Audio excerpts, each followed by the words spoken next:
Let's take a journey across different hemispheres and find some special kind of strange occurrences. From the forgotten woman who survived the wild in the Arctic to one very famous yet dangerous jungle adventure of Theodore Roosevelt. Welcome to this whirlwind and experience the most dangerous expeditions in history. But before we get started, be sure to smash the like button, subscribe and click the notification bell for more such amazing content. Number 10. Diatlov Pass. In 1959, a group of 10 hikers went deep into the Ural Mountains and never came back. They planned to reach Mount Everest when disaster struck. It remains one of the most bizarre cases in mountaineering history. 9 out of the explorers didn't make it. In total, 7 men and 2 women. They were mostly university students and were only 6 miles or 9.6 kilometers from their destination when something unknown happened and they had to flee their tent in the middle of the night in -3-degree weather. It took 3 months to locate all 9 of their bodies, and some of them were just a mile from their campsite. Some didn't have shoes or coats, and others had fractured skulls and bones, yet another hiker was missing her tongue.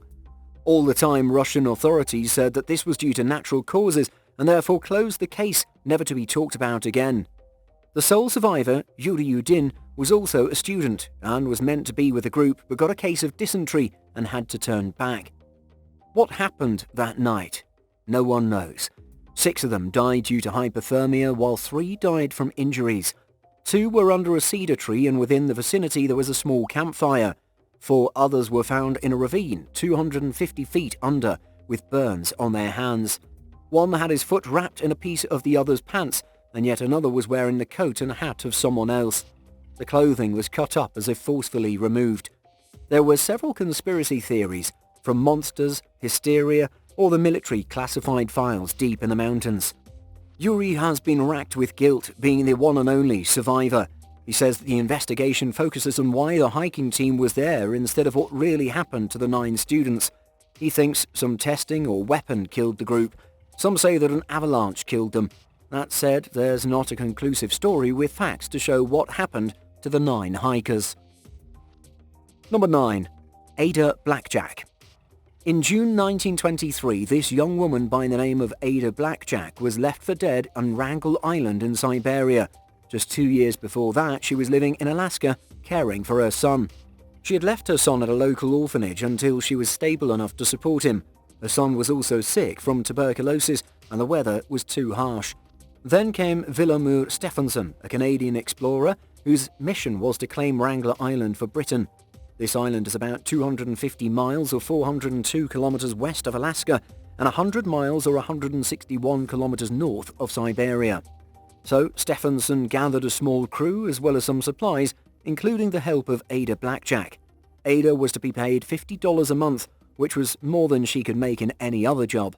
It was then unheard of that a woman would go out exploring into the Arctic with strange men. The locals' indigenous people left the explorers after a few days, and Ada was left alone with Stephenson and the rest of the 4 explorers who were not 100% prepared. The first 4 months were okay, and the men hunted, fed the sled dogs, as well as set up meteorological equipment. Meanwhile, Ada cooked, kept the camp and mended their clothing. Then winter came and the ice trapped them on the island. Soon the explorers were all alone. The temperatures dropped to -56 degrees Fahrenheit, 48 degrees Celsius. They were starving and one of the men became sick with scurvy. The others trekked to Siberia to seek help and see if they could find a ship. That's how they disappeared, never to be heard of again. Ada was left alone tending to the sick man. For 6 months she took care of him until he died. Ada survived for the next 2 years as she worked on a makeshift boat with hopes of seeing her son again. When a boat finally appeared, the crew were shocked to see her and rescued her. Finally, she was able to see her son again. Number 8. Peng Xiaomu. In northwest China, Xinjiang, in a region that is known to have nothing but extended hills and valleys, is also home to the Lop Nor Desert, which explorer Peng Xiaomu explored in 1964 with the help of the Chinese Academy of Science. He went by car, donkey and on foot to measure the potassium levels in the desert. He went on a second expedition in the summer of 1980. This time around it was quite tough. He had a team of scientists with him and their water quickly ran out. The scientists wanted to turn back, but Peng refused. 5 days later, the water ran out and Peng vanished, and apparently he had gone out to search for water, according to a note he had left. The problem is he never came back, and the government sent a team to find the missing scientist. They never found him. To date, he hasn't been found and is presumed dead. Now and then, some skeletons are found in the desert. The rest of the scientists believe that Peng's body has already been buried deep in the desert by now. Number 7. Navaez Expedition. Alvar Núñez Cabeza de Vaca was an early Spanish explorer during the 1500s, and in 1527 the Spanish court appointed an expedition by Panfilo de Narvaez with a contract from the Roman Emperor Charles V of Spain. They permitted him to colonize a piece of land between Florida and Rio Soto la Marina. They set out with 5 ships and 600 soldiers ready to settle in the new land. The expedition landed in Florida on April 12, 1528. When they stopped in Hispaniola to get supplies, 150 men decided to stay. The expedition, however, continued without them towards Cuba to get more horses and more men. Narvaez ordered Cabeza de Vaca to take 2 ships and continue. In Trinidad, a hurricane hit, destroying the ships, killing 60 men and 20 horses. Narvaez ordered Cabeza de Vaca to stay in Cuba and take command of the 4 remaining ships, while the rest went to replace the destroyed ships as well as recruit more men. Finally, they made it to Florida, to what is better known as Tampa Bay. By now, there were some problems in leadership. Cabeza de Vaca ordered the men to get off the ship and split into 2 groups and start marching. Narvaez, on the other hand, didn't see it wise to have the men get out of the ship until they were in a known harbor, since if they were ever separated, they would never find their way back. Anyway, the leader went out and the rest followed, going deeper into Florida's wilderness. They were out marching for 4 months, combating wasps and mosquitoes, and over 50 men died. They were miserable without food and ended up eating their horses. They were also completely lost and could not locate where they'd left the ship.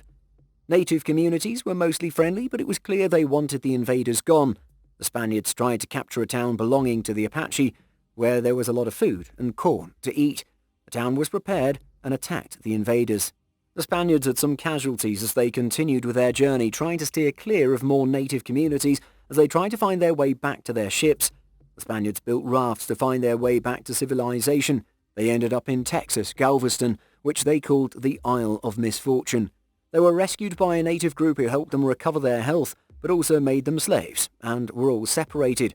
80 survivors were held as slaves, and by 1529 only 13 Spaniard slaves and 1 African were alive. In the end, only 4 Spaniards survived the expedition. Number 6. Apollo 1 mission. Apollo 1 was the first American mission ever to want to land somewhere on the moon. It was the most ambitious expedition in human history. The space race was on, but the unfortunate thing that no one imagines was that it would turn into a full-on tragedy. It all went on at the Kennedy Space Station during a launch rehearsal on January 27, 1967. A fire erupted in the cabin and 3 of the crew members lost their lives. Even today, experts have no idea what caused the fire. It might have had something to do with the fact that inside the Apollo 1 there was pure oxygen, and something happened during the test that caused a spark. In an atmosphere of pure oxygen, this means instant fire. The air turned to flames. In 2017, NASA held a special ceremony to honor the 50th anniversary of the brave astronauts. Number 5. The Franklin Expedition. This expedition is the most legendary doomed expedition in history. The HMS Terra and the HMS Erebus set off from England on May 19, 1845. In total, there were 133 men under the command of Sir John Franklin. They planned to locate and transit through the Northwest Passage, a passage that goes through the Pacific to the Atlantic through the Arctic Inlet in northern Canada. They wanted a shorter route for going east without having to go to the entire continent of Africa. The mission was a complete failure. To this day, the Northwest Passage is still a tricky place. It's not the best route for trade. Tragedy struck a few days after they set sail. They got stuck in ice. As winter intensified, it solidified the ice and trapped the ships. The men ran out of supplies, and they started becoming sick and dying. Some decided to abandon ship and walk on foot across the Arctic in search of help. What they found instead was a nightmare of cannibalism and sickness. Every member of the expedition died a cold and slow death. The ship was found 170 years later by Canadian archaeologists, preserved in the icy waters. Number 4. The Terra Expedition. Robert Falcon Scott was a British explorer that tried to reach the South Pole in 1910. He hoped to be the first one to get there. Reaching the South Pole had turned out to be quite a race, and Ernest Shackleton had come within 100 miles of the pole the year before Robert set out on his mission. Robert's ship set out on the Terra Expedition, whereby it landed on Atlantic, south of New Zealand in January 1911, but things started going bad immediately. There were harsh blizzards and almost all the horses died. The temperatures were at minus 77 degrees Fahrenheit. By the time the crew reached the South Pole in January 1912, they found a black flag sticking from the ground. Norwegian explorer Roald Amundsen had beaten them to the pole by an entire month. They found remnants of a camp, making them the second party to discover it. The crew was devastated they were not the first ones to get to the pole. Then things got worse when on their journey back one of them got frostbite and died. The second man also lost the use of his hand because of frostbite and then died. The other three, including Robert, never made it back to camp. They died together, huddled in a tent. Number 3. Dr. Livingston and the African King. David Livingston was an explorer who went on a journey of a lifetime. He travelled across Africa, discovering lands that were previously unknown to the world in European eyes. His journey through the Zambezi was particularly interesting. This is when he named Victoria Falls, one of the biggest waterfalls in the entire world, after the British Queen. That said, Livingston nearly died and would not have made it out of the jungle alive. A 19-year-old African king saved his life. Sekeletu was the newly appointed leader of the Kololo people of what is present-day Zambia. Something to note is that Livingston always travelled light and brought along only a few porters. He never carried any food. He had a supply of beads and clothes. All this ran out and he was dependent on the boy king. The king gave Livingston support both in food and adventure.